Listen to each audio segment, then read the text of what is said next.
Bonjour à tous. Donc, je vais vous présenter aujourd'hui les fonctions en Java. Les fonctions, ça va nous servir beaucoup. C'est très utile pour simplifier notre code, pour être plus efficace et pour être capable de résoudre des problèmes plus complexes. Donc, je vais commencer avec une petite mise en situation. Souvent, vous allez remarquer qu'un programme doit exécuter la même opération ou une opération très similaire à plusieurs reprises, parfois en changeant des petits détails. C'est là qu'on va vouloir utiliser des fonctions. Donc parfois on veut les utiliser dans des endroits différents. Tout comme avec les boucles, on a vu que quand on veut qu'un programme refasse la même chose plusieurs fois au même endroit, on utilise une boucle. Maintenant, si on veut réutiliser une section de code plusieurs fois à plusieurs endroits différents, c'est là qu'on va vouloir utiliser des fonctions. Donc ça nous permettra de répéter le même code. Ça a aussi d'autres avantages. C'est plus facile de tester chacune des parties du code, c'est plus facile donc à maintenir, et ça va être plus facile d'être clair et de comprendre notre programme. Donc pour définir une fonction, sa définition va être un nom, des données et un résultat. Donc elle aura un nom, on va voir bientôt. Des données, ça va être des paramètres, on va les mettre entre les parenthèses, et puis le résultat, on va le sortir avec un return. Vous avez un exemple ici, avec d'abord la structure générale. Donc, ici dans ce cours, on va utiliser static avant de définir nos fonctions. La raison, je vais vous l'expliquer quand on apprendra au sujet des classes, mais pour l'instant, juste sachez qu'on utilise static au début des fonctions. Suivi du type de retour. Donc ça, c'est le type d'information que la fonction va nous rendre. Ensuite, le nom de la fonction. Ensuite, entre parenthèses, on va préciser nos paramètres, si on en a. Ensuite, à l'intérieur, on met comme d'habitude des accolades. Et on va préciser le code de la fonction, donc le corps de la fonction, qui va être toutes les instructions qui vont être exécutées lorsqu'on appelle cette fonction. Suivi de notre valeur de retour. On peut avoir plusieurs valeurs de retour dépendamment de ce qui se passe dans la fonction, ou bien de quelle branche de la fonction on rentre si on a des conditions à l'intérieur de la fonction, par exemple. On a un exemple ici. Donc on a une fonction additionnée avec deux paramètres. Vous remarquez, on commence avec le type int. Pourquoi? Parce que le résultat de l'addition va être un entier, puisque les paramètres vont être des entiers. Ensuite, on a le nom de la fonction qui est additionnée. On a nos parenthèses. Entre nos parenthèses, on met nos paramètres. Donc, on précise le type du paramètre, suivi du nom du paramètre. C'est le nom qu'on va utiliser à l'intérieur de la fonction, de cette variable. Et pareil pour les prochains paramètres, et on les sépare avec des virgules. À l'intérieur de la fonction, j'imagine que vous avez remarqué, ça ressemble beaucoup à la structure de votre main. Parce que oui, en effet, main, c'est une fonction. Donc quand on travaille avec main sur Java, je peux vous montrer ça ici. Vous remarquez, on a la même structure. Ici, on a void parce qu'on n'a pas de valeur de retour. Et main, parenthèse, nos paramètres, on pourrait avoir les arguments ici, string args. Donc le type de l'argument et le type de paramètre et le paramètre. On a nos accolades comme d'habitude pour entourer notre bloc de code. Et on a aussi notre static qui nous permet de l'utiliser sans se casser la tête au sujet des classes et des objets, qu'on va apprendre bientôt.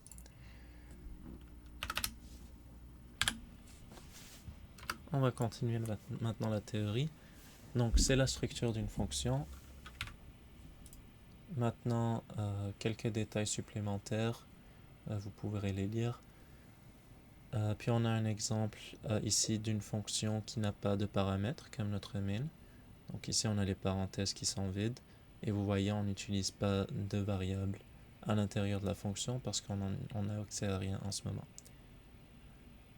Par rapport à la valeur de retour que je vous ai mentionné tout à l'heure, donc on a un exemple ici. La valeur de retour, en fait, ça va être ce que la fonction va valoir. Donc si vous vous souvenez, quand on utilisait la classe math, par exemple math.max 1, 2, 1 et 23 ou 22. Vous voyez qu'ici ça me dit que ça ne sert à rien. Pourquoi? Parce que je n'utilise pas sa valeur de retour. Max, ce groupe-là, a une valeur parce que ça nous retourne le maximum entre les deux nombres. Donc on peut l'utiliser en l'enregistrant quelque part, par exemple, int résultat est égal à, je vais enlever le reste du code aussi, int résultat est égal à mathématiques.max entre les deux nombres. Donc la valeur de retour à l'intérieur du max, c'est ce dont je parle en ce moment. Donc vous voyez, on peut avoir par exemple une fonction qui calcule la moyenne entre trois nombres. Elle fait le calcul, elle retourne la moyenne et on peut utiliser cette fonction pour calculer la moyenne et nous retourner un résultat parce qu'on écrit return le résultat. On peut ensuite utiliser ce résultat et l'enregistrer à l'intérieur d'une variable si nécessaire.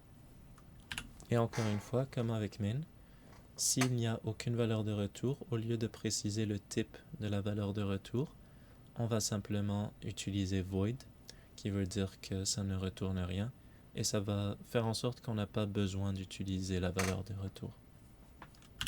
Voici un exemple ici d'une fonction qui a un paramètre de type entier qui s'appelle afficher note et qui a comme type de retour void, c'est-à-dire il n'y a pas de valeur de retour. Vous allez remarquer qu'ici on utilise quand même le mot-clé return.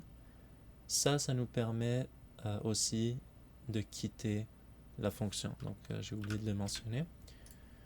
Lorsqu'on a une fonction, dès qu'on exécute return, ça va terminer la fonction. Peu importe si on a des lignes de code après, ça ne va pas les lire. Si on fait le return, ça sort de la fonction et ça continue le reste du programme. Donc c'est pour ça qu'on peut utiliser return même si notre type est void. Et vous remarquez, qu'est-ce qu'on retourne? Absolument rien. Le type est void, on n'a rien à retourner. Donc ici, on peut appeler notre fonction ici, qu'on peut aussi appeler une procédure parce qu'elle n'a pas de valeur de retour. On peut l'appeler, préciser le paramètre et on n'a rien à enregistrer. Donc on ne va pas faire comme tout à l'heure avec double moyenne égale à la fonction. On fait simplement l'appeler, ça exécute la procédure et puis ça s'arrête là. Maintenant, pour appeler une fonction spécifiquement, comment est-ce qu'on peut faire ça? Quand est-ce qu'on peut faire ça? On peut faire ça n'importe quand, pratiquement, tant qu'on a accès à cette fonction. Donc ça, c'est un sujet par rapport aux classes. Donc ici, on a un exemple, la fonction multiplier. On a une autre fonction qui s'appelle main. Et on peut appeler notre fonction multiplier autant de fois qu'on veut, où on veut à l'intérieur de main. Elle nous donne un résultat, donc on peut l'enregistrer quelque part, on peut l'utiliser directement. On peut aussi utiliser notre fonction multiplier à l'intérieur d'une autre fonction. Je vais d'abord vous montrer comment on crée une fonction en pratique.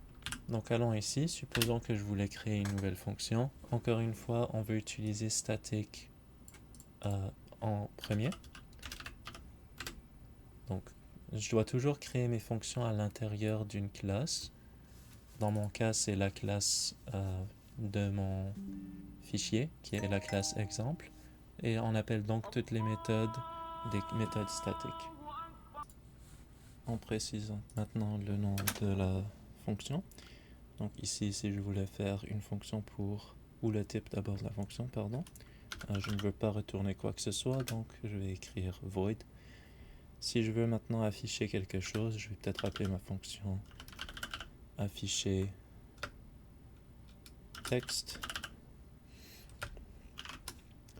On met les parenthèses pour préciser les paramètres. Ici, je veux afficher une chaîne de caractères, je vais écrire string avec un S majuscule, texte. On complète avec des accolades et notre code pour la fonction. Donc pour afficher du texte, je sais que j'ai besoin d'utiliser system.out.println. Et ici, je vais utiliser notre variable texte, qui est le paramètre de la fonction. Et maintenant, si je veux afficher du texte, au lieu d'écrire system.out.println, ce que je peux faire à l'intérieur de main, encore une fois, ça va être d'appeler cette fonction afficher texte. Par exemple, afficher texte, parenthèse, on va mettre résultat, mais on va le transformer en chaîne de caractères.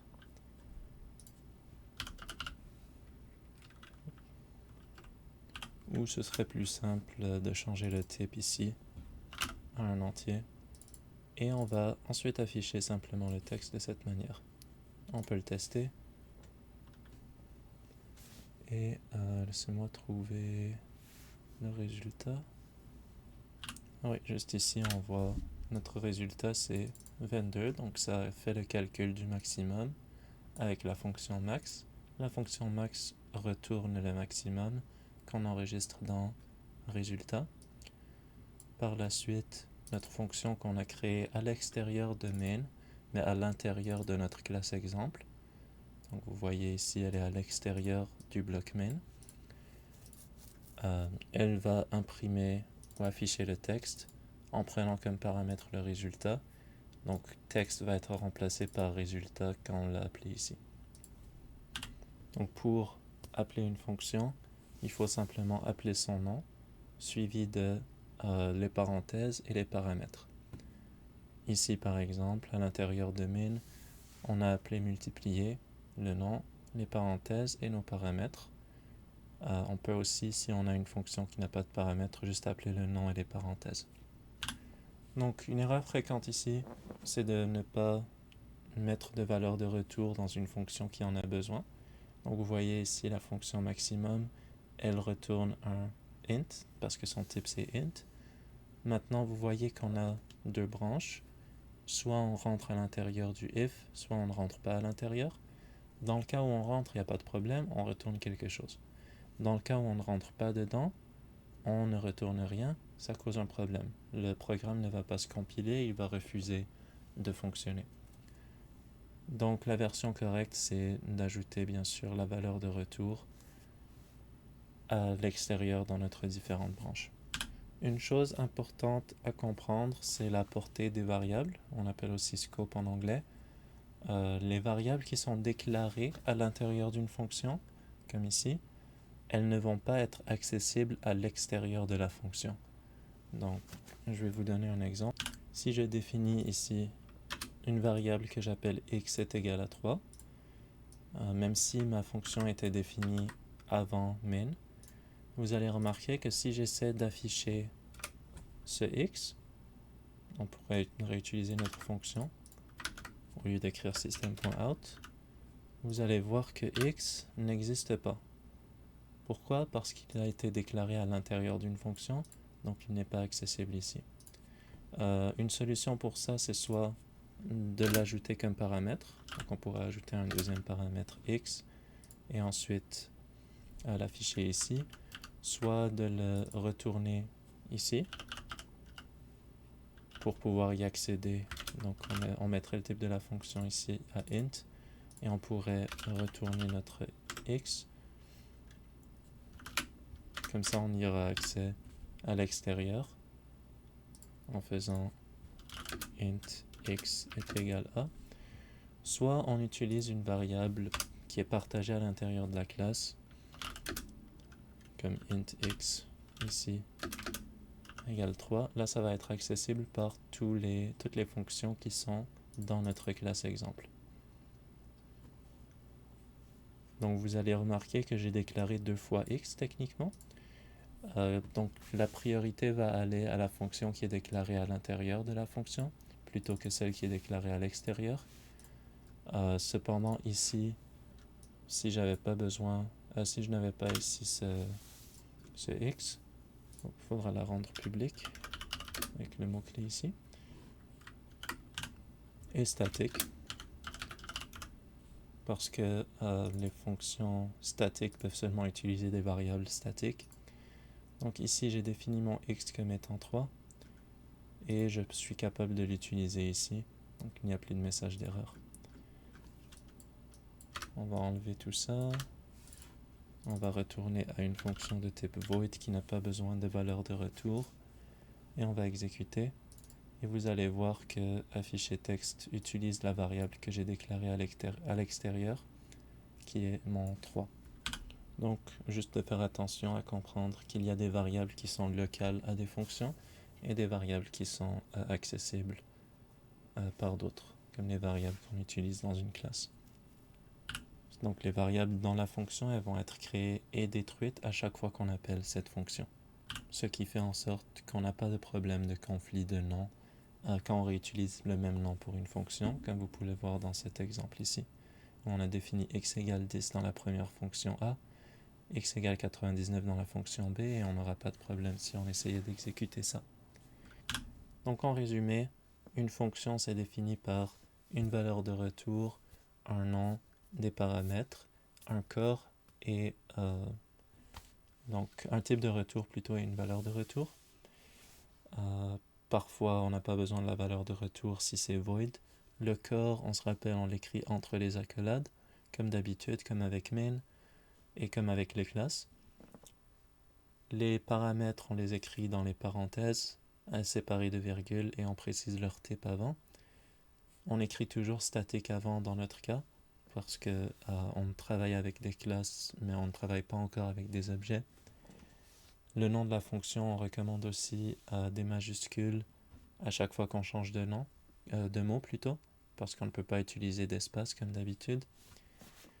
Et puis le type de retour, c'est selon nos besoins. Une chose importante, on peut avoir deux fonctions distinctes qui auront le même nom, tant que le nombre et les types de paramètres sont différents. Je vais vous donner un exemple ici. J'ai déjà défini afficher texte qui prend un entier. Supposons que je voulais que la fonction afficher texte prenne aussi des chaînes de caractères. Je pourrais redéfinir cette fonction, mais puisque ici le type est différent, c'est considéré comme une fonction différente. Je pourrais avoir du code différent ici, je pourrais ajouter un return qui ne change rien.